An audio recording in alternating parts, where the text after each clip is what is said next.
Board Gamers Anonymous, episode 160, March Gamer Madness. We'd like to thank our Patreon backers for helping us bring you an ad-free episode.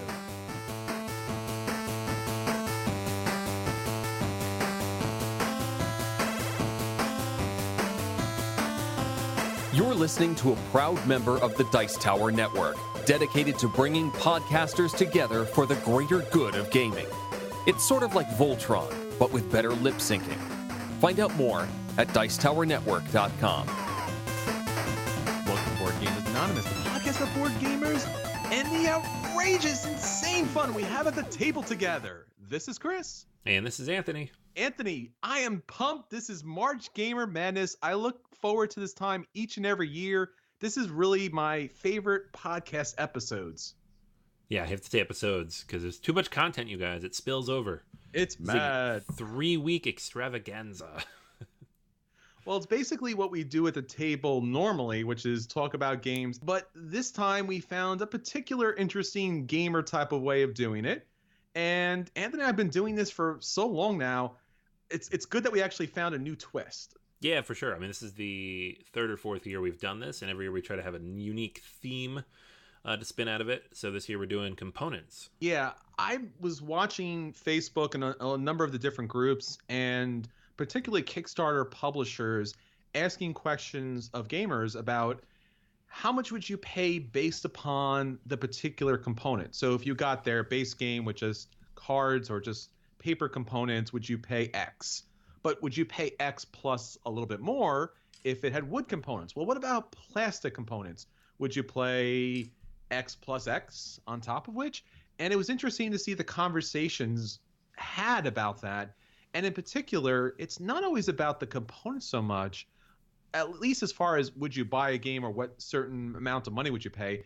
It's about the components and how innovative, how integral, and how interesting are they in any particular game that you're playing.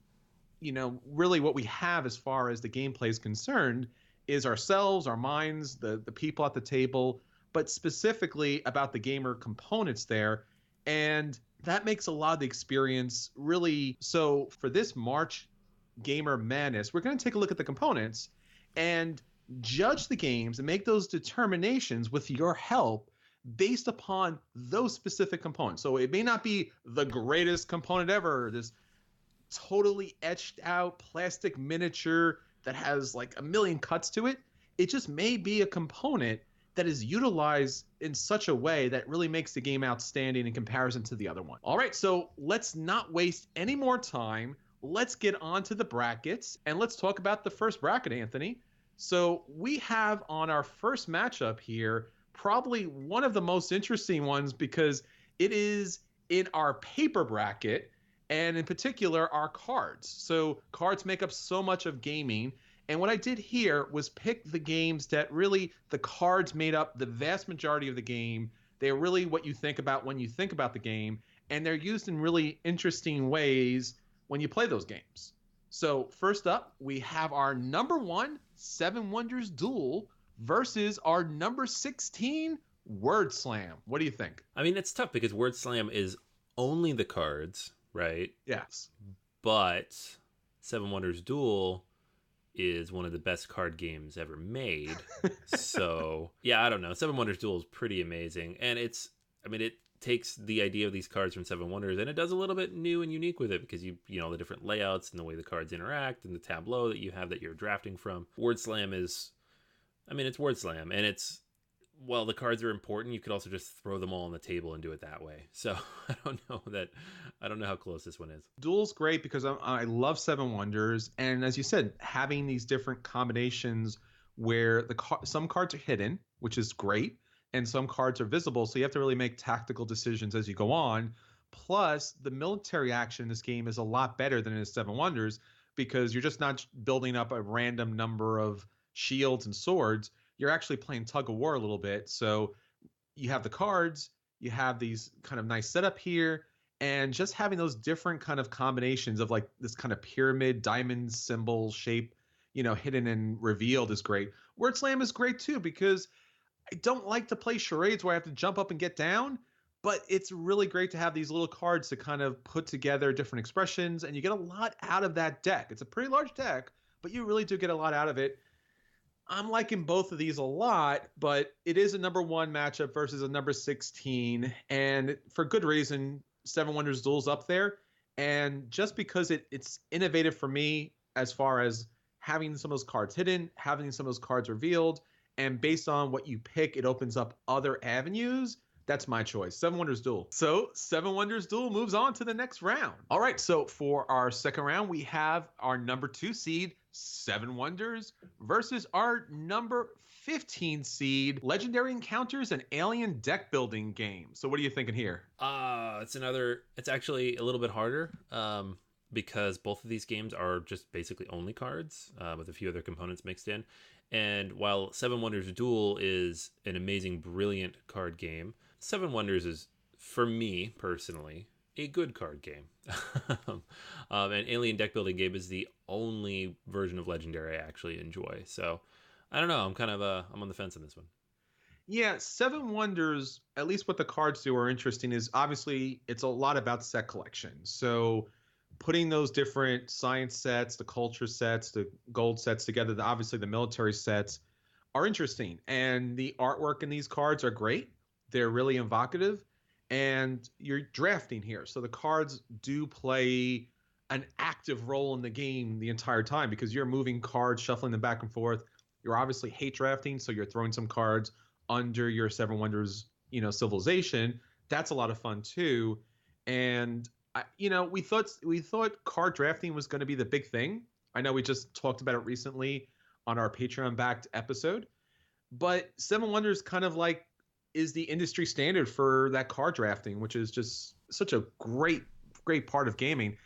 I do agree with you as far as Legendary Encounters is concerned. It is my favorite version of this. The Marvel version just kind of was lackluster as far as giving you a consistent game experience. I like how the cards come out, they move around from the different areas on the board, and obviously the artwork, it's an artistic impression of the movies, which is pretty good, so you don't have to have those lame-o kind of screenshots. But I'm going to say just by the fact that you can hate draft with the cards and dump those cards so that your opponents can't get those, and the fact that you are actually passing those cards around and sometimes hoping you get those cards back, it just does a little bit more for me than having those cards out in a display and doing some deck building. Yeah, but we already have Seven Wonders Duel, so Okay. I'm going to mix things up. I'm going to say Legendary Alien. All right, so that means we go to our tiebreaker. What does our audience have to say about this? Oh, Seven Wonders by like 1,000. I just All right, like 2 to 1. It's not even close. But enough people voted for Legendary that I don't feel left out. Okay, it's a great game. All right, so our number 2 seed, Seven Wonders, moves on to the next round. All right, next up is our our 3rd seed, First Class, versus our 14th seed, Mysterium. This is a tough one seeding wise. I really like First Class. I mean, it's basically the card game version of Russian Railroads, and the way you kind of add those cards along to build out your railroad, and the way the kind of tableau builds and the multiple directions you're moving. It's really, really interesting. And the fact that like you look at it on the table and it seems like this big, complex, convoluted game, but in the end, it's really just about those cards and that tableau. And it's relatively easy to teach and relatively quick to play. On the other hand, Mysterium, which I'll admit is not my favorite game in the world. I'm just not a big deduction type of guy, but the cards are everything in that game because, I mean, like any Dixit type approach, it's the artwork and the interaction with the artwork and how you use those cards. So this is a tough one. Yeah, I like these games both very much. Mysterium is so much fun. I really do love Dixit. I collect so many of those different Dixit cards, and Mysterium is a game that I get to the table regularly.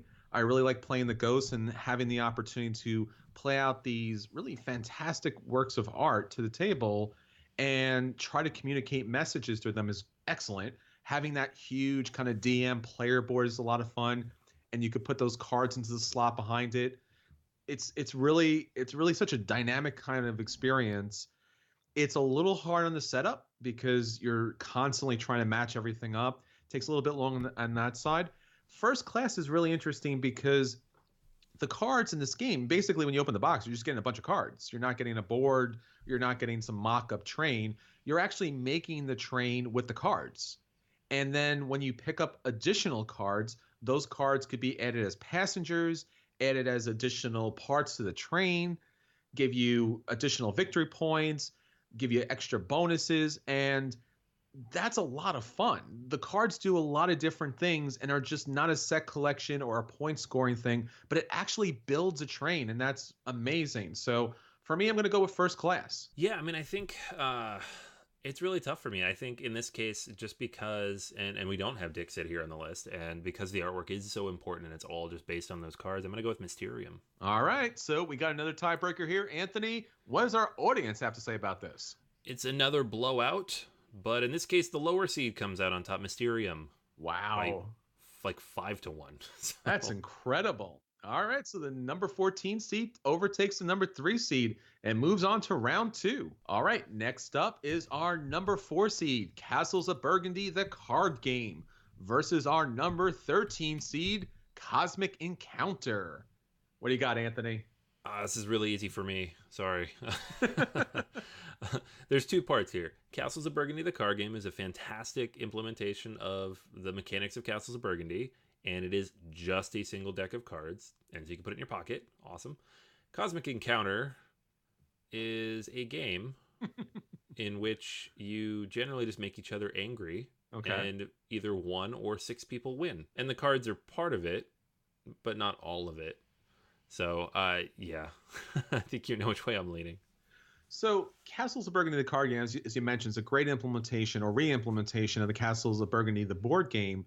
What's interesting here is you don't have dice, which is such a big part of the board game, but the deck of cards actually act as dice. So the cards can act as different set collections that you can do. They can act as different areas that you can kind of build upon, but they can also act as different dice in the game. And that's so brilliant. You have this little deck of cards in this tiny box, and it doesn't seem like much of a game. And then you get to the table, and you're like kind of blown away, like, wow, this does everything that Castles of Burgundy does in a respect, and it does it really quick and fast. Cosmic Encounter is really interesting because what you're looking at here as far as the cards are concerned is there's a lot of different cards here. So you're going to have power cards, you're going to have modifiers, different flair cards are going to give you special abilities based upon the alien races that are in play. And then the big alien cards are really a lot of fun because you got truly interesting, beautiful alien-looking artwork here. And it's not the traditional, basic alien with just some random thing stuck on his head or a random color. These aliens do look interesting and alien. And there's a lot of good information. The cards are big. They're easy to read. And the Destiny deck that's played with this game is, I think, one of the best things as far as, almost like a take that type of game could ever have, because you're not picking a specific opponent to attack. You're letting this Destiny deck tell you who you have to attack. So there's no hard feelings when you're attacking the same person, at least early on throughout the game, because the deck made you do that. So both of these are great. I think as much as I do love the cards here, wow, it's really hard. It's basically, for me, it's the Destiny deck versus the Dice deck in Castles of Burgundy. Both are great here, but I think I'm going to go along with Anthony here and say Castles of Burgundy, the card game, because I think Anthony makes a very good point. The Destiny deck is amazing, great invention here, but it can lead one person to win like in round 3. Or if you're player 6, you don't get to play at all. So that Destiny deck either works great or doesn't work at all. And that's why the Castles of Burgundy, the card game, moves on to the next round. All right, next up we have number 5, Glory to Rome versus number 12, Citadels. What's so interesting about Glory to Rome is it's one of those rare card games that the cards are used for multiple things in the gameplay. So they're used as money, they're used as resources, they're used as buildings. That's a lot of dynamic fun. This game has had multiple versions, both cartoony and black box version. Really an interesting game.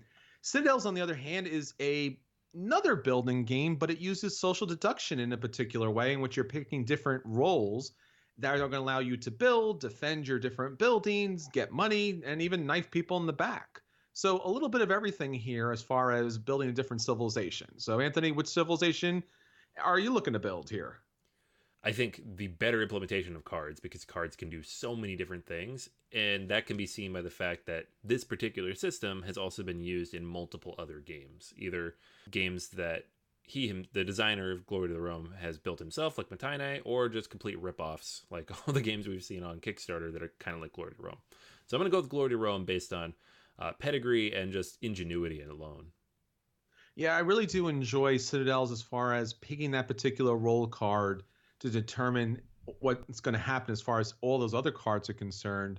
But Glory to the Rome is a grail game for so many people because the cards in the game are used in so many different ways that it really set a trend in the industry. And I'm still desperately searching out the black box version. So Glory to Rome moves on to the next round. All right, up next is our number 6 seed, St. Petersburg, versus our number 11 seed, Lord of the Rings, the card game.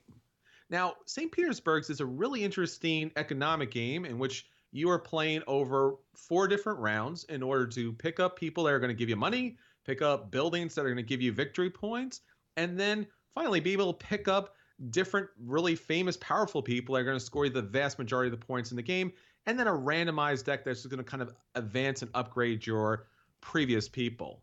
Now, the difference here is when you look at Lord of the Rings, the card game, you're looking at one of Fantasy Flight's best LCGs. Whether you play it solo or you play it in multiple players, the artwork is so thematic here. You're playing Lord of the Rings probably in the best way possible, and it really does invoke that type of good versus evil dynamic. So, Anthony, what are you looking at here? Oh, man, this is tough. St. Petersburg is one of those, like, brilliant hidden gem Euros, mostly just because you can't find it. Lord of the Rings, the card game, is one of my top 10 games, period, and it's the card game. So it kind of fits this category and my personal tastes. I love the implementation of different types of resources you have available and all the different heroes and the deck building component. It takes all the cool things that, you know, I enjoyed about like Magic 20 years ago and turns it into a soloable, affordable card game I can play at home. So Lord of the Rings for me all the way. Yeah, St. Petersburg's is another Grail game. It's out of print. It had a second edition. That's kind of out of print. So if you do get a chance to see it, you're really going to enjoy this economic card building game. But Lord of the Rings, as you said, the artwork and the dynamic play of those cards is so evocative of that Lord of the Rings theme that it definitely deserves to move on to our next round. All right, next up is our number 7 seed, Lorenzo Il Magnifico, versus our number 10 seed, San Juan. Now, in Lorenzo, what you're doing here is you're choosing cards from a market that are going to allow you to build up resources, build up money, and then obviously build up different opportunities for victory points, whether they are in the purple cards or the blue cards. This is kind of an upgrade from the Grand Austria Hotel, and it really does it. In an amazing way how you implement those different cards, because they're going to trigger in a particular order that's going to either make you win or just really fall far behind. Now, San Juan is another classic game that had a reprint, and once again, it's another one of these games where the cards are buildings, but they're also money in the game. So you're going to need X number of cards. So, for example, if the building costs 6, you're going to need to discard 6 cards in order to build that building. It allows role selection to play the biggest part in this game. It's a small little kind of deck box game, but it's really a lot of fun. What do you got here, Anthony? This is a really, really hard one. I mean, San Juan is kind of the beginning of the Euro, quote unquote, the card game craze, taking Puerto Rico and turning it into that just brilliant single deck game. But Lorenzo Il Magnifico, like, it's one of the better tableau builders I've played, period, and everything is about those cards. It's a really tough one because I really enjoy both of these games. I think for me, if we're looking at the game that has the most ingenuity and interesting take on cards specifically, I don't know. And we have Glory to Rome's already on here. It's kind of a similar idea. Yeah, I don't know. I'm gonna lean towards San Juan because I think it is just the cards. Everything does multiple things. you can, again, the same reason I said, the Castles of Burgundy card game, throw it in your pocket and you're good to go. And it's a classic and it keeps coming back. So San Juan for me. Yeah, this is really hard. I love Lorenzo. It's probably one of my favorite new games, and I love tableau building. That's my favorite mechanic. And based upon these cards, how they're played in the row, how they activate is so much tremendous fun. But I can't ignore the fact that this bracket is all about the cards, and the fact that San Juan's cards are not just buildings, but they're also currency in this game really can't be ignored. So I'm going to put San Juan onto the next round. See, we're not just about Cult of the New, guys. Look at all these older games. There you go. All right, our next round is our number 8 seed Dominion versus our number 9 seed Star Realms. Wow, this is a battle of the deck builders, Anthony, because Dominion is probably the best known, I wouldn't say classic, but it really does feel like a modern day classic card game in which you're building up your little Citadel Dominion, utilizing a deck building mechanic in which there's just almost an endless number of expansions here that can allow you to create an endless number of games. And then guess what? Star Realms comes along, does it, I would say in some cases, people would argue, almost just as well, but with a smaller deck of cards in which you're trying to match together certain alliances so that cards not just do one thing, but do multiple things based upon the cards that are in play. These games are both great deck builders. Which one's in the cards for you, Anthony? Yeah, I think mechanically I can't really separate these and be like, this one is slightly better than this one, because if you look at both base games, they're both fine. When all the expansions come in, all the extra stuff, the alternate versions, like Hero Realms for Star Realms, which brings in things like cooperative play, that's the kind of stuff that I always end up thinking about when I think about these two games. And so at the end of the day, for me, it's going to be more about the theme and kind of feel that I enjoy the most. And in that case, it's got to be Star Realms. It's the one I play the most. I like Dominion. All Dominion lovers out there, don't get angry. I promise. I still like it. But Star Realms is the one that I prefer. It's the one I own all the stuff for. So Star Realms all the way. Yeah, both of these are great deck builders. It's kind of hard to put one above the other. I guess obviously that's why they're so close in the bracket here. I'm gonna go Star Realms just because the fact that the cards allow you to kind of build a particular alliance up, whereas Dominion cards do snowball together in a really interesting way. But Star Realms, right off the bat, you know what you're building towards, and that's really engaging. All right, so Star Realms moves on to the next round. So we are done with our card games for this round. Now we're moving on to cardboard, and in particular, typically, when we're talking cardboard, we're talking about cardboard chits. So now we're going to take a look at another bracket and how cardboard chits plays a huge role in these games. So starting off, our number 1 seed, Small World, versus our number 16 seed, Suro. Now, Small World is a area control game in which you are putting together a fantasy race along with a special ability, and then based upon that pairing, you're going to get a number of that race and a special ability that's going to allow you to dominate that literal small world. Now, in this game, you also get some great tokens, and the player pieces that kind of put together are really great high-quality cardboard chits. Not to mention the little chits that go along as far as your different races are concerned are really high quality. This is basically, it's a Days of Wonder game. Everything Days of Wonder does is high quality, and everything here is fantastic.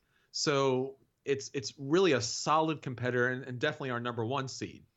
Now, Suro does something that's also very interesting, because basically what you're doing here is you're playing tiles to a central map in order to move your stone around the board. Doesn't seem too dynamic, but the idea here is by placing a tile in a particular spot, you can move your stone to a spot of safety, but you can move other people's stone right off the board and they just get knocked out of the game. It's a really fun and interesting and dynamic game, which is basically a small set of cardboard tiles. I don't have like a personal investment, which makes it easy, right? Because then you just look at the game and you evaluate it purely based on what our criteria is. So in this case, I love the mechanic in Suro. I love those tiles, but come on, it's a Days of Wonder game in the cardboard category.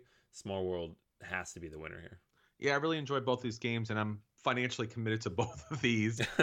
But, if you're talking about cardboard chits and having to manage so many different pieces of them, you really want it to be a Days of Wonder game. And pretty much Small World does an outstanding job here. So Small World moves on to the next round.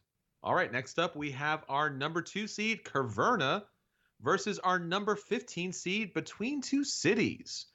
So when we're looking at Caverna here, now Caverna has a lot of different components, including wooden components in this game. But for me, Caverna is all about that cave in the forest that you're developing and utilizing these different cardboard little chit tiles in order to hollow out the cave, build different buildings. Now, if you haven't played Caverna, you're going to see there's just a ton of different rooms that you can build in that cave. And it's really the most dynamic part of the game. And also to build different farming areas in that forest. So really kind of steps up what Agricola started off. Now, in Between Two Cities, what you're doing is you're drafting these different cardboard chit tiles in order to build up your two little cities by matching up the best buildings possible in order to score the most victory points. So really here, it's all about these cardboard buildings and how they kind of come together to give you the best combination possible. So Anthony, if you're putting together your little home, which cardboard tile are you going along with? That's a good question. Yeah, I mean, I think it's funny because when you say Caverna, I do end up thinking of the wood pieces a little bit more, but the cardboard really is like you're stacking those bits up. You've got your cave, you're growing, and all the different things. It's kind of expanding out there and all the different chits, and you're upgrading your dwarves and sending them out and to do quests with their little weapon hats or whatever you want to call them. And Between Two Cities is really just a pile of, cardboard tiles that you're drafting, which is important. And the artwork is great and it looks nice, but it's kind of a lighter filler game. Yeah, I mean, I'm going to go with Caverna just because there's so much about the components that is important. But I think it's important as well to point out that Between Two Cities is a very good game that is almost purely cardboard. So it does fit this category pretty well. Yeah, Caverna, the Cave Farmers, does something that's so dynamic in their cardboard chit tiles because it takes the problem that everyone had with Agricola, which was the cards, and it puts it into those cardboard chit tiles. And that really is what the big difference is for me here. Between Two Cities does a nice little job, but the artwork and it's just not as dynamic as Caverna. So Caverna moves on to the next round. All right, next up we have our number 3 seed, Shipyard, versus our number 14 seed, Altiplano. All right, in Shipyard, it is a dynamic rondel game in which you are building up your ships in your shipyard. What's really fun and interesting about this game is you are picking different ship parts and building up different size ships. So if you build up a very large ship, it might kind of fit your particular roll card that you need. But it's not only about how many different tiles of these cardboard tiles you're putting together, but it's also about these smaller chits that you can put on your ships. So you can put different passengers or captains. You can put different things on your ships. Like you can have all of these lifesavers. Basically, there's chits on top of chits on top of chits here. And it's not just about the ships themselves, but it's also about where your ship is going. Because with these different cardboard tiles, you'll be able to build up a path for your ship itself that'll score you additional victory points. So you're building the ship, you're putting things on the ship, and then you're guiding your ship through these different canals. Now, Altiplano is kind of a different take on Orleans. Now, what you're doing here is you're pulling out these different resources and you're moving around these different islands to pick up additional resources in order to fulfill different orders that you need or to build up your own stock room. So you have these little cardboard islands and you have these little kind of different resource cardboard chits in the game. And of course, for some reason, you have a cardboard llama because that's a thing. But it's really a beautiful dynamic game and it really kind of it's an upgrade in certain circumstances from Orleans. All right, Anthony, which kind of island hopping are you going to be doing with these different cardboard chits? I almost want to give it to Altiplano based 100% on the cardboard llama. Everybody does. Just to troll you, because I know Shipyard's one of your favorite games. Yeah. But, I mean, we also have Orleans in this bracket, and Altiplano is it's much the same. I mean, it's beautiful. The artwork's fantastic. It's really evocative of the theme. But Shipyard does some interesting, unique things with that cardboard. So it's not necessarily the highest level of production. It doesn't look and feel necessarily like Altiplano, but the cardboard is doing more on the table than in Altiplano. So I'm going to go with Shipyard. Yeah, and that's what these brackets are all about. What is that particular component doing, and how much is it doing as far as the gameplay is concerned? So, as you said, I'm going ahead with Shipyard. All right, so Shipyard moves on to the next round. Next up, we have the Castles of Burgundy, obviously the board game here, versus Fresco.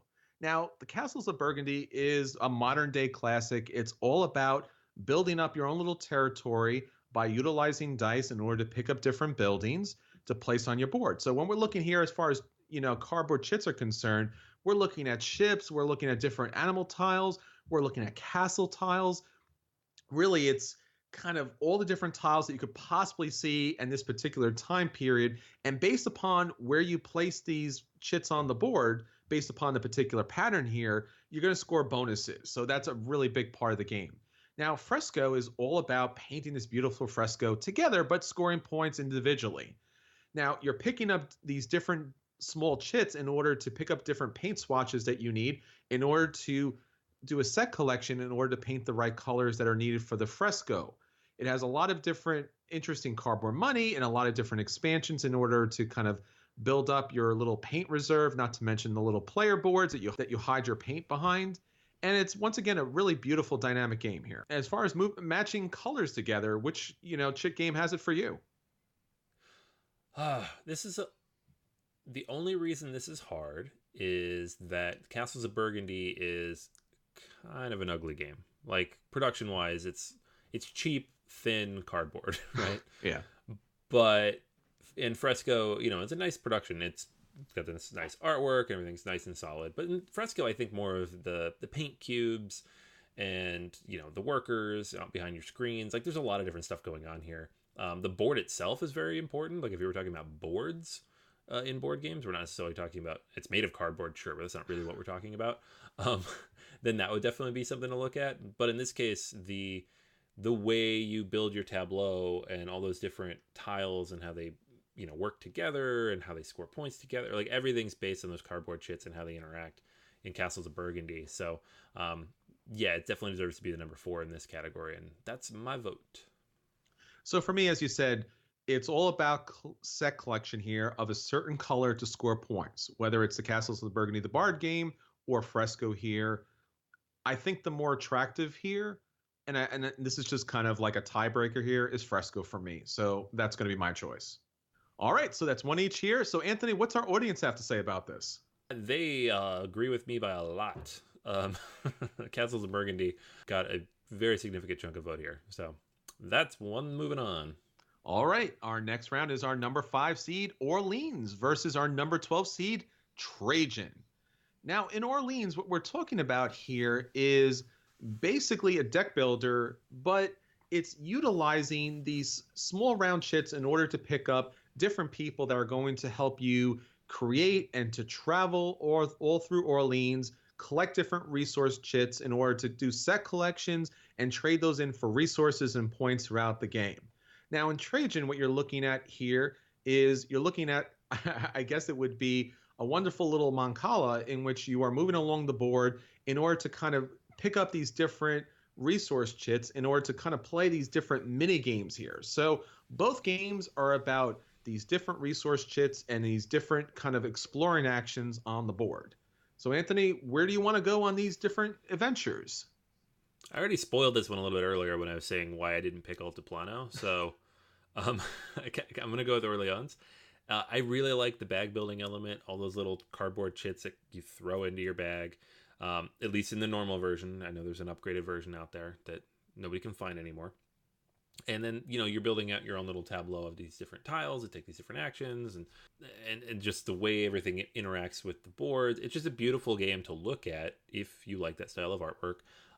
But also the cardboard pieces matter. And are the core mechanism of the game. Trajan, they also matter, but there's like 12 mechanisms to the game, so nothing is the core mechanism of the game there. So I'm going to go with Orleans.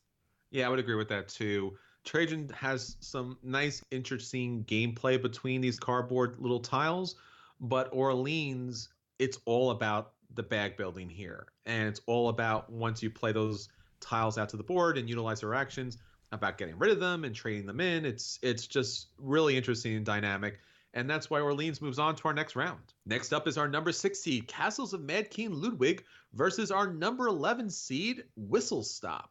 Now, Castles of Mad King Ludwig is all about building your own little mad castle by utilizing a market to build up these different, really ornate cardboard tiles that benefit depending on where they're placed on your little kind of, I guess, castle tableau building. So if you have a building that benefits off yellow, it's a good chance if you can put a yellow there, you're going to get a special bonus action. And obviously, if the tiles are positioned in such a way that you close off that room in the appropriate way, you're going to score an additional action. So those rooms in that final tableau you build is so satisfying because that's your great castle. Now in Whistle Stop, it's all about a pick up and deliver where you're moving trains along a map, but you're also building the map. So once again, it's another great, interesting little tableau building game that you're kind of putting together with your opponent, but you're utilizing the best path possible. So Anthony, if you're putting together your own little world of tiles, which one is it going to be? This is another one where you hit me with a game I like and a game I don't like. And now I have to ignore that part and think about which one does the cardboard better. And they both do it pretty well. This is the madness of what we do. Yeah, I think the Castles of Mad King Ludwig is the better use of cardboard here. They both have this cool, you're building out the thing. And I really like how in Whistle Stop you build the board, essentially. You start with a frame and you fill it in. It's a really cool idea. And it basically takes this almost inaccessible style of grid building that you see in like an 18xx game and turn it into a medium weight Euro that is very accessible. But Mad King Ludwig is, you have dozens of tiles, all these different things. Every time you build your castle, it's slightly different. So I'm going to go with that one. Yeah, I'm going to go with that one too, because the shapes are so different here, where basically in Whistle Stop, you get that kind of one type of hex shape. It's really fun. And it looks beautiful at the end, but having that kind of situation where you can build, stairways going downstairs to basement levels, or you can build park areas. And especially if you think about the expansion where you actually build moats, that's really a lot of fun. So Castles of Mad King Ludwig moves on to the next round. Next up is our number 7 seed, Caverna, Cave versus our number 10 seed, Photosynthesis. So now in this matchup, what we're looking at here is, first off, a 2-player version of Caverna. So in Caverna of Cave versus Cave, what you're looking at here is your dwarf is kind of mining his way through his cave, and once he gets to a certain spot where he can actually get that rock out of the way, that rock turns into a building. That cave flips over and now becomes a building in the market that you can kind of purchase in order to put back into your cave and build more resources and scoring opportunities. Now, Photosynthesis is a really interesting dynamic game. It's basically kind of boils down to an abstract, but really what sets it apart is these wonderful cardboard trees and the sun that moves around, and based upon where your trees are located in comparison to other trees, you can score victory points or block them from scoring victory points. If you've ever seen this game on the table, you will know it right off the bat. Really a fun, interesting, dynamic, abstract game. All right, Anthony, are you going to be out in the sunlight, or are you going to be down in the caves here? Oh man, we already gave Caverna its due, and it's this is a small game. There's not a lot in the box. The cardboard, I mean, it's cardboard, but Photosynthesis is a beautiful 3-dimensional game that has these fantastic 3D cardboard trees. I mean, how could it not be Photosynthesis in this case? This is just such a perfect implementation of cardboard in a board game. Yeah, it's really nice to see Caverna's Cave versus Cave. It's so fast and so fun, but the cardboard trees and Photosynthesis, and especially the sun moving around, man, that's damn interesting, and I really like that game, and it moves on to the next round. All right, next up is our number 8 seed, A Feast for Odin, versus our number 9 seed, Suburbia. Now, Feast for Odin is all about filling up your island with these really interesting, dynamic kind of omni dominoes that, if you can just fit them the right way and utilize your coins, you can fill in those spots that's going to stop you from scoring negative victory points. And there's so many different cardboard chits in this game that it's all about the chits here. There are some wooden components, but they really don't play as much of a role as the satisfying feeling of completing that island and feeding your people there. Now, Suburbia is all about building your own particular suburbia and matching up the tiles in such a way that's going to benefit you off their benefits and keep you away from those negatives, not to mention matching your own particular goal, which could be any number of different buildings that could be available, and trying to accomplish those public goals that typically will kind of put you in a rough spot. You also have to manage your reputation and money throughout the game, but it's really a fun, dynamic game. So, Anthony, what are you doing here? Are you building suburbia, or are you filling up your island with omni dominoes here? Polyominoes all day long, man. It's gotta be. We already had Castles of Mad King, and I see how you seeded this. You're like, I'll put these two games that you'd like next to each other. Pick Suburbia, because I don't like a Feast for Odin. No, because it's got to be a Feast for Odin because of the puzzle pieces. Suburbia is great, and I do like it significantly better than Castles of Mad King Ludwig, but the same reason that we didn't pick Whistle Stop is that all the tiles are the same shape, and the way you build out your city looks fairly pedestrian. A Feast for Odin, however, you have dozens of different shaped tiles, hundreds of pieces of cardboard, two big giant trays that come just to hold all this cardboard, plus a separate board on which more cardboard is placed. There's just so much cardboard here, and it all comes together for a cardboard feast, if you will. Yeah, I think that's an oddly shaped cardboard feast that might choke you at the table because they're really weird. And not to mention that they're all different shapes, but I believe that they all flip over and then there's something different on the other side. So yeah, there's a lot of different kind of ways and that the cardboard shits come into play. Suburbia is a fantastic game. And despite Anthony's paranoia here, they both deserve to be on this list and so high up here. But I'm going to have to go with a Feast for Odin because those chits do a lot of different things to this game, and they move on to the next round. Now we move on to our next bracket, which is all about the wood components. Now starting us off with our number 1 seed, Agricola, versus our number 16 seed, Junk Art. Now, Agricola here is all about the wood components, specifically because their animeeples really changed board gaming. Yes, there are a lot of cards in play that Anthony does not like, but the animeeples here, and when you actually do sow your vegetables and they grow, you're actually pulling from that little pile of vegetables from your farmland, which is like amazingly dynamic. Not to mention you're fencing in those different parts of your farmland to hold your animeeples here. Really fun and dynamic, and it's all about the wooden pieces here. Now, Junk Art is a fantastic dexterity game about building a really uneasy structure based upon these cards. The pieces are beautiful and innovative, and it really makes an interesting design if you can get that high up. All right, Anthony, what are you talking about here? Is it the animeeples, or is it the interesting pieces of Junk Art? Junk Art doesn't exist without those wooden pieces, and in my opinion, it's one of the better dexterity games out there. I'm gonna go with Junk Art. All right, well, you know what? It's got to be about the animeeples here, so I'm gonna go with Agricola. All right, Anthony, what did our audience have to say about that? Man, these guys, they were so close. They were so close to getting it right.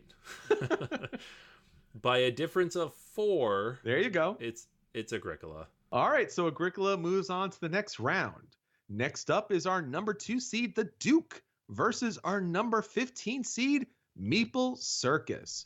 Now, the Duke is a really interesting, I guess I would hate to say it this way, but it's an interesting version of chess because what you're doing out here is you're putting out these wooden squares onto your board, and on one side has one set of actions that you can utilize, but once you move it based upon the diagram on that particular wooden square, you flip it over, and then there's another set of actions and attacks that you can do with that wooden square. Not to mention there's a kind of like a bag pulling, almost like a deck building that you can kind of pull out and play onto the board. Now, Meeple Circus is a fantastic, surprising game because it's basically doing what you always do in your games, and in this case, playing with the meeples.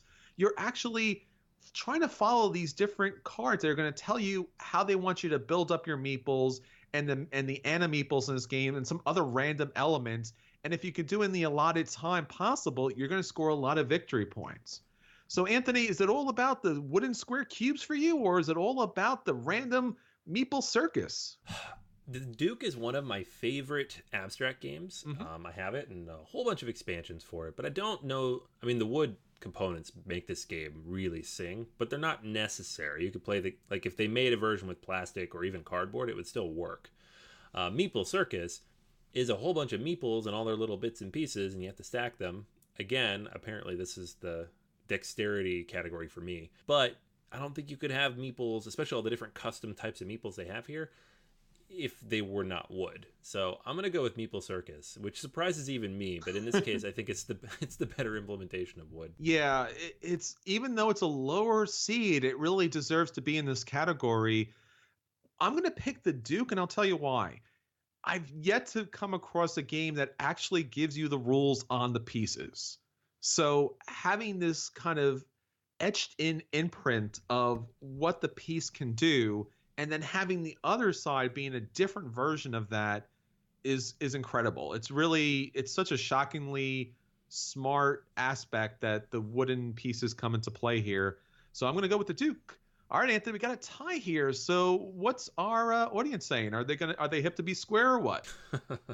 No. I think this one is a case of the hotness winning out, and Meeple Circus takes it. All right, Meeple Circus moves on to the next round. All right, next up is our number 3 seed, Flick 'em Up, versus our number 14 seed, Carcassonne. Now, Flick 'em Up is a relatively new game, but it's an interesting dynamic dexterity game where you are challenging an opponent using your wooden meeples and flicking bullets and arrows at them and kind of utilizing the surrounding buildings and cacti and all of these other obstacles. Now, in Carcassonne, this was a really hard pick to decide where does Carcassonne kind of come down. Does it come down on the cardboard chit version here, or does it come down on the wooden meeple version? And for me, it broke. It had to be somewhere in the brackets. And being that the meeple is the iconic image and figure of board gaming, it kind of landed that way. And in particular, because you are using the meeples in a lot of different ways. They play a lot of different roles in the game, whether they're a robber or a farmer, whether they're laying down or standing up, and how they kind of count towards area control if a castle comes into play. All right, Anthony, are you flicking at other meeples, or are you laying them down in the great farmland? Yeah, I think I agree that Carcassonne, just on pedigree alone, you kind of have to pick it. And keep in mind, I mean, like Flick 'em Up, I guess it almost undermines itself in that there is a plastic version of the game you can go buy. Sure. So, Carcassonne, though, those iconic meeples, heck, half the games on this particular bracket wouldn't exist without those. So for me, yeah, Carcassonne. Yeah, I think it's got to be Carcassonne here too. And just because when it comes down to dexterity games, there are probably more dynamic dexterity games on this bracket. And the Carcassonne meeple, while it's a simple mechanic, since it plays so many different roles, and since the meeple in a very simple way does different things, it's got to be Carcassonne. All right, next up is our number 4 seed, Crokinole, versus our number 13 seed, the Pillars of the Earth. Now, Anthony, Crokinole is kind of like not just a classic game, but it goes so far back in history, kind of predates Board Game Geek and pretty much almost any kind of modern dexterity board game. And basically what you're doing here is 1v1, flicking discs, trying to get to the hole, or trying to knock out other people so you can score the most points possible. Now, the Pillars of the Earth is kind of a modern day classic, and it's gotten a recent reprint, and it still has the classic resources in wood, but in particular, the cathedral that's built out of wood is kind of what the Pillars of the Earth is really known for. So having a beautiful board game at the table and building up this cathedral in wood is something that we hadn't seen before. So two great games. Anthony, are you flicking discs or are you building a church here? Yeah, the Pillars of the Earth is fantastic. I hadn't had a chance to play it before, and I love building up that cathedral. I kind of want to paint it and put some stickers on it or something. Nice. But it's just a round timer. It doesn't actually do anything in the game. You don't need it. So, and that up against one of the all-time classic best dexterity games, of course made of wood, I have to go with Crokinole. Yeah, the Pillars of the Earth, as you said, I remember seeing pictures of that cathedral forever, and the story that goes along with it is amazing. And I don't know if it did have stained windows or something, but if it did more than being a round counter, it probably would win. But Crokinole is not just about flicking those discs, but when we're talking about wood components, there's just so many beautiful boards, and just even the standard board here is just beautiful. Crokinole moves on to the next round. All right, next up is our number 5 seed, the Oracle of Delphi, versus a number 12 seed, Pitch Car. All right, in the Oracle of Delphi, basically what you're doing here is you're using Feld mechanics, but there's a lot of wood in this game. There's wood dice, there's wood buildings, there's wood ships, there's even wood monsters in this game. A lot of wood to go around. Now, versus Pitch Car, which is a dexterity game about flicking your little car around a wooden track that can be built in a whole number of different ways. All right, Anthony, it's all about racing here. Which racing game is best for you? Feld all the way, my friend. And that's not because of my feelings about Pitch Car necessarily, but we do already have some wooden discs with Crokinole. We have some dexterity with Meeple Circus. And this particular Feld and the way it uses all those different cool tokens made of wood really just has a very interesting and unique feel from his other games. And I really feel like that adds a lot to the board. So I'm going with Oracle of Delphi. This is a rough one for me. I guess in particular because I do like how the board setup really kind of changes play. But I guess if you're talking about wood components doing different things, the dice, the monsters, the ships, wood does so much here. And I guess what we're talking about is wood. So wood moves on. And here, the Oracle of Delphi moves on to the next round. All right, next up is our number 6 seed, Clans of Caledonia, versus our number 11 seed, Roll Through the Ages. All right, so Clans of Caledonia is once again utilizing wood components that you're going to have on an initial player board that you're going to be able to pull off, put on the map in order to score you victory points and resources throughout the game. Now, with Roll Through the Ages, what you're going to have here is giant wooden chunky dice, a wooden scoring board just for you alone, in which you're going to be able to move a little marker throughout that's going to show what resources you have available to score and to build different buildings in the game. Now, both of these games offer a lot of nice, high-quality wood. I love all the little bits for Clans of Caledonia. It's lots and lots of cool little bits that are yours personally. You're going to be filling up the board space and kind of competing for those territories. But Roll Through the Ages has like this weird, almost handcrafted feel to it. I remember the first time I played it, I was like, is this a real game? Because you play like a Days of Wonder game and then you're playing this and you're like, these are both made by companies that sell games to adults. But it like really captures the feel. So I kind of like those big chunky wooden dice and that little personal board and your pegs. I'm going to go with Roll Through the Ages. Yeah, this is a tough one. As you said, both have really nice wooden pieces, and Roll Through the Ages, I think, was supposed to be like a pub game. So it was all about the wood, and this game is going to last us a long, long time because nothing's going to wear this game down. It's all about the wood here. I'm going to go along with Roll Through the Ages. It moves on to the next round. All right. All right, next up is our number 7 seed, Tuscany the Essential Edition, versus our number 10 seed, Yamatai. All right, so a Tuscany Essential Edition has so many different dynamic components to it. It has cards, it has wooden chits in the game, but really what makes the game so interesting and fun, especially in the Essential Edition of Tuscany, is the fact that you have these mamas and papas, these kind of large wooden meeples in the game. You have these star components that are going to allow you to control different areas. And once again, kind of like Fresco, you're going to have these roosters that are going to allow you to kind of start your game early with certain kind of special resources to kind of begin that round. Really fun and interesting components here. But it versus Yamatai, which is a Days of Wonder game, and it's all about these beautiful, brilliant color wooden components on the board. Whether they're ships, whether they're buildings, it's a fantastic looking game. Okay, Anthony, what do you think here? Which is going to be your optimal vacation destination? Yeah, this is hard because anytime you put a Days of Wonder game in here, you know the pieces are going to be fantastic. But what Stonemaier Games did in Tuscany, and really in all their games, in making everything look unique and feel unique and have a purpose, even if it's like a little wooden component that you're only going to use once the entire game, or maybe even never use in the entire game. Viticulture in Tuscany kind of started that, and all of their other games have kind of carried through with it. So I'm going to go with Tuscany because I really just I like the variety. It looks unique. You don't get that.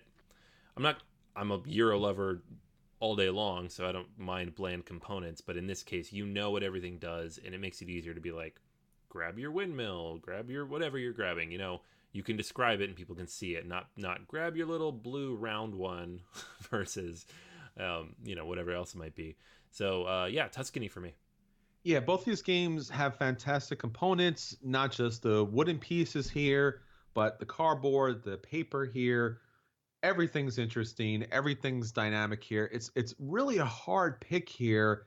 You know what? I'm going to go with Yamatai here just because just the way the board looks once it's all built up really is fantastic with the wooden components. All right, Anthony, so we have a tie here. Let's go to our audience pick. Who moves on to the next round? All right, so the audience, they like wine. They have chosen Tuscany Essential Edition. All right, Tuscany Essential Edition moves on to the next round. And for our last matchup in our wooden components is our number 8 seed, Five Tribes, versus our number 9 seed, Terra Mystica. Okay, so Five Tribes is all about utilizing a Mancala mechanic in which you are dropping different color meeples on tiles in order to activate specific actions and abilities, not to mention dropping down camels, dropping down arches. It's really a beautifully colorful game with these wooden components. Now, on the other side, Terra Mystica kind of built this wooden component aspect into the game because the game is all about your personal board, picking up these different wooden buildings and placing them on the board. And once you do, you reveal a special resource and ability that you'll be getting every round. Not to mention, you will have these different shapes, kind of basic shapes, but these different colorful shaped wooden pieces on the map as you're building up your civilization. Okay, Anthony, so if it's all coming down to utilizing those active meeples or those buildings, which way you're going? So, Five Tribes is, again, I just said this before with Yamatai, but it's a Days of Wonder game, and it's beautiful, and all the pieces are fantastic, and there's so many of them in the box. And whether you're picking wood up off the board or putting new wood pieces down on the board, you're always handling something that looks and feels like what you're supposed to be handling, the camels and the trees and all this stuff. Terra Mystica is unique in how it uses the wood pieces, but they're kind of awful wooden pieces. So, they look like oversized leftover Catan pieces. I like it. It's one of my favorite games, and I love those components. But in terms of, best wooden components, I have to go with Five Tribes here. The colorfulness, the different varieties, the sheer volume of them is another one that just looks fantastic when you're done playing on the board. Yeah, it's really hard to pick here for me as well. Five Tribes, different wood pieces that come into play versus Terra Mystica, which is all about putting those wooden pieces onto the board and then revealing a special ability that then comes into play. This is a really rough one, but I'm going to say, and this is just kind of by a split hair, I'm going to go with Five Tribes just because picking up that handful of meeples and then placing them on the board, it's a real kind of dynamic action there. You're really doing something that really feels like you're really doing something big. Whereas Terra Mystica, I spent the resources for this and I'm putting that kind of weirdly shaped square onto the board. So it just does a little bit more. All right, so that's the end of our wooden bracket. Now on to our plastic bracket. Now here we're all talking about plastic and how dynamically it plays into the gameplay. Our number 1 seed is Star Wars X-Wing miniatures game. Now, versus our number 16 seed, the newcomer, Lords of Hellas. Now, X-Wing miniatures game uses the flight path action, and you have these really beautiful, dynamic, well-painted miniatures from Fantasy Flight game that show off the, not just the theme, but really almost the identical looking ships from the Star Wars universe. Whereas Lords of Hellas is its own little universe, but what's really interesting here is not just its massive amount of meeples for your army, these giant plastic, I wouldn't even call them miniatures, they're kind of like bigatures that come into play that are assembled throughout the game. All right, Anthony, is it a galaxy far, far away, or have the Lords kind of won your favor? Yeah, it's telling that Lords of Hellas popped on this list before it's even out. I backed it. I don't have it yet. But looking at the game, like, those monuments are just spectacular. And it's not just that they're big, it's that you build them throughout the game and the pieces come apart and they're so cool. And they're integral to the gameplay. Star Wars X-Wing Miniatures game, however, has brilliant, beautiful, fully painted versions of all of the iconic ships from Star Wars, and the flight path system and how they work and the scale and the scope of the game and the interaction of these different miniatures on the board, and the larger ones they offer, like the Millennium Falcon or Slave One or the Ghost from Rebels. As a lifelong Star Wars fan, this is like what I dreamed of existing when I was 10 years old. And it's all because of those plastic miniatures. So it's Star Wars X-Wing all the way. Yeah, it's really great to see another fantastic miniatures game come to the market in Lords of Hellas, especially, as you said, with those monuments being built up and having a different gameplay element. What's interesting here about the flight path system is the miniatures really do matter. And based upon how they're facing and those really interesting dice that come into play, which are also plastic, it plays such a big role in the game. So I'm going to go with Star Wars X-Wing Miniatures game, and they're going to move on to the next round. All right, next up is our number 2 seed, Rising Sun, versus our number 15 seed, Azul. Now, Rising Sun is also a brand new game that was recently released through Kickstarter, and it's all about these fantasy clans fighting for control of feudal Japan. And it's not just about these fantastic little miniatures that come into play, but of course, it's a CMON game, and it's from Eric Lang, and now you're bringing these wonderful monsters that come into play. Now, whereas Azul is a fantastic abstract game utilizing beautifully colored and decorated tiles that you'll pick up from a central kind of market area to place in your own board based upon how many tiles you have, they come into play, and you build a really beautiful little pattern here. Okay, Anthony, is it all about the miniatures or all about the pattern here for you? I think you will find in the next 10 or 15 minutes that it is all about the miniatures all day long. Rising Sun is just spectacularly beautiful. Whatever anybody thinks about the game, when you look at it, it's just such a magnificent presentation, and Rising Sun is definitely my pick here. Yeah, if Rising Sun was just about generic miniatures that were highly detailed, then it really wouldn't be enough, and Azul would win this contest. But the miniatures are specialized. Some can't be targeted. Some are able to utilize different powers in the game, and the plastic coins that come in the game are actually very nice, and it's part of the bidding action here. So Rising Sun moves on to the next round. Next up is our number 3 game, Blood Rage, versus our number 14 game, Cyclades. All right, now Blood Rage is another Eric Lang game, and it's all about Vikings fighting for control and hopefully fighting for honor, because at some point they're going to end up in Valhalla. It utilizes fantastic miniatures and great monsters that come into play and dominate the board. Versus Cyclades, that is also another Dudes on the Map game, which has fantastic little armies and, again, fantastic miniature monsters that come into play in order to help your side claim victory. So, Anthony, which of the gods are on your side here? Yeah, I mean, these are both fantastic games, but again, you've got a CMON game. They've got miniatures in their name, and Blood Rage, it's not quite on par with what they put out in Rising Sun, not to be expected, because it's like an iteration of it, but this was one of the first games where I was like, wow, you can do some really amazing plastic in a type of game that I enjoy with these Euro mechanics, and they're decently integral to the game. Like, you feel like they're part of it. So for me, it's Blood Rage. Yeah, I love Cyclades, and I love the monsters, and that was kind of that was the forebearer of a lot of these other miniatures games that Simon brought out later. But the plastic monsters that come into play don't always stay in play, so they don't have as much of a role as they do in Blood Rage. Which even if they get knocked out, you can recruit them again and bring them back out to the board. So my vote is Blood Rage, and Blood Rage moves on to the next round.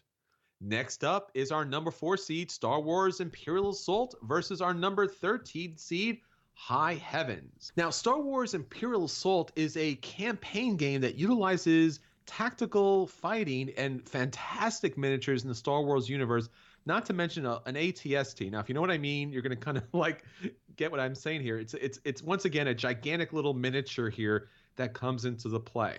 Great little dice. This is a Fantasy Flight game. Really does a lot of things right here versus High Heavens, which is a 2-player game. Once again, as Anthony's favorite, it's all about the gods. The different pantheons come into play. What's great about High Heavens is not just that it has fantastic miniatures in this game, which all of these different games typically do, but it utilizes a ring system that kind of tracks life, poison, battle ability, and even armor throughout the game. So you don't have to constantly ask, what's the health out there? What's the armor? What's the battle points? You can actually see it. So the god is higher up based upon all those different rings below it. All right, Anthony, is it a galaxy far, far away, or are you up with the High Heavens? Let me just say first off that I love High Heavens. It's a really, really good game. But it's up against Star Wars, so sorry, High Heavens. Imperial Assault, it takes that Doom/Descent formula, which is the one versus many dungeon crawl. It then iterates on it, makes it better, adds a skirmish mode, which is all any Star Wars fan wants. Luke versus Darth Vader, right there. And it has now released hundreds of miniatures from the Star Wars universe, including things like that ATST, like a Wampa, like a Rancor, like Jabba the Hutt, these big miniatures that look amazing. And yeah, of course they're integral to the game because it's Star Wars. You want to have Luke Skywalker running around. So yeah, it's Star Wars Imperial Assault all day. Yeah, I mean, Star Wars does a great job. You know what? I'm going to go with High Heavens just because I've played so many of these tactical miniatures games. And as I said before, not knowing the health points, not knowing all the different things that come into play without having to check a chart or a map, just being able to see it with those discs really does make the big difference here for me. So I'm going to go with High Heavens. All right, Anthony, that brings us down to our audience. What do they have to say?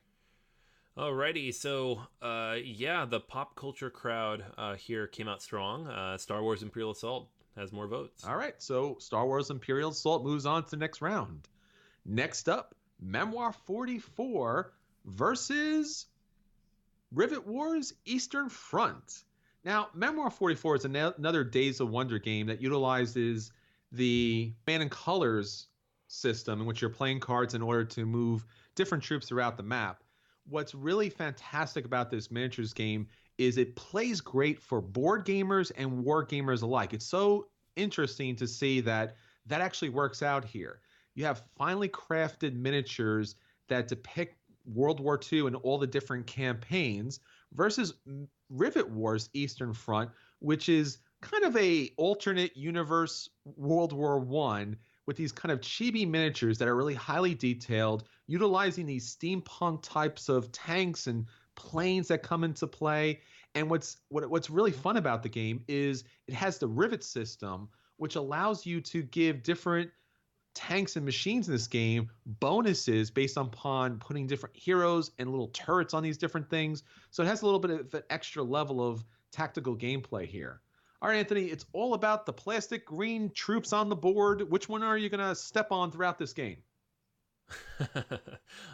Yeah, Rivet Wars looks really nice. It's another Simon game. It's very cool, kind of out there. But Memoir 44, it manages to kind of pull you into the theme, and you really feel like you're playing one of these war games without all the heavy overhead of one of these war games. I'm really glad we got at least one Command and Colors game on here because it's one of my favorite skirmish systems, and Memoir 44 is kind of the game that kicked it off and made it all work. So I'm going to go with Memoir 44. Yeah, Rivet Wars Eastern Front does a lot of, if not all of the same things Memoir 44 does. Why I'm going to go with Rivet Wars Eastern Front is The rivet system, being able to add additional plastic pieces on top of your own already strong tanks and special ability machines, really adds an extra dimension to utilizing the plastic pieces here. All right, Anthony, we got a tie here. Let's go to our audience and see who breaks the tie here. Alrighty, so the tie was broken, and it's a miniatures game about World War II, Memoir 44. All right, so Memoir 44 moves on to the next round. Next up is our number 6 game, Arcadia Quest, versus our number 11 seed, Mechs vs. Minions. Now, Arcadia Quest is another campaign dungeon crawl game that's utilizing these chibi fantasy characters, but here you have a team. You have a team of 3 that goes into the dungeon in order to knock around NPCs, try to hit a particular goal, try to move up this different campaign system versus at least, up to 4 players fighting against you trying to compete at those goals. Versus Mechs and Minions, which is a programming game in which you are cooperating, trying to face down in this League of Legends type game that has brilliant miniatures in this game as far as the opponents and your starting player companions. All right, Anthony, it's all about the cutesy little plastic miniatures here. Which kind of adorable faces are you going to be going with? Yeah, Arcadia Quest's miniatures are just so cool to look at, and I have a big pile of them on my desk that I'm painting because they're the most fun miniatures I own to paint. I alternate between those and Star Wars, but they're way more fun to paint than Star Wars. So much gray in Star Wars.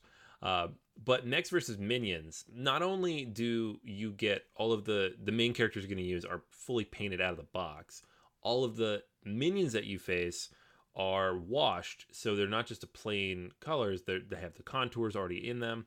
Plus, let's factor in, and we haven't really talked about this for any of these other games, but if we're talking about plastic, the insert for this game is among the best you'll ever see in a board game. And I know, like, Riot cheated a little bit. I feel like this is a game that just came out of nowhere. They're going to make the one board game. That's all they're ever going to do. And it's just going to end up on these lists over and over again for top components. But there's a reason for that. And if anybody else made this game, it would cost twice as much. So as much as I love Arcadia Quest and as much as I love those little chibi miniatures and all 6,000 of them I have all over my house now, Mechs vs. Minions just does so much cool stuff with that plastic. Yeah, both have great plastic. And as you said, Arcadia Quest, those miniatures are really nicely done. And it's hard here because Mechs and Minions, the scenarios are a lot of fun too. I'm going to go, you know what? I'm going to go with Arcadia Quest just because of the minions here, because the NPC monsters that come with Arcadia Quest are fantastic, whereas the minions that come with Mechs vs. Minion are kind of generic. So I'm going to go Arcadia Quest, which leads us off to a standoff here. So Anthony, which is our favorite audience chibi collection?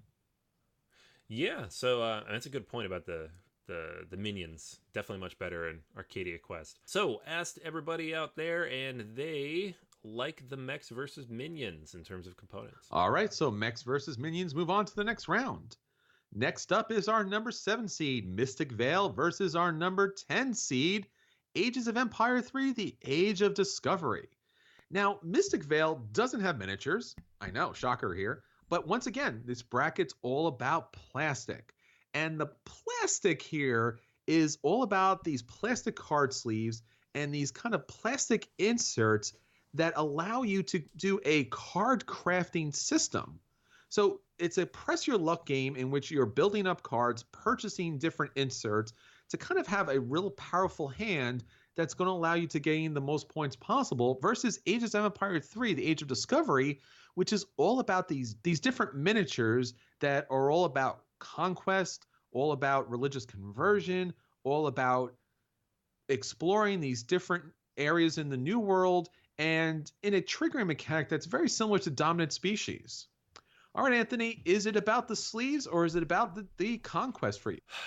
Wow. Yeah, I don't know. This is a hard one. I think I'm going to go with Mystic Vale just because, A, everything else here has been miniatures, so let's mix it up. But also, the card crafting system and the use of plastic cards in general is just such a cool, unique idea that we're now starting to see in a lot of other games. People are pulling it in, they're using it in their own games. Simon recently had Hate that kind of used a similar system. So it's kind of created a new idea and a new way to use plastic in board games, and it does it really well, especially with all those expansions. So Mystic Vale is cool.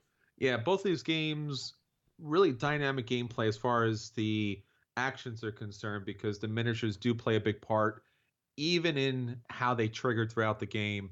But as you said, the plastic card crafting system is so much fun, so different. So it's so unusual that Mystic Vale moves on to our next round. All right, so for our final matchup, we have our number 8 seed, Santorini, versus our number 9 seed, Sagrada.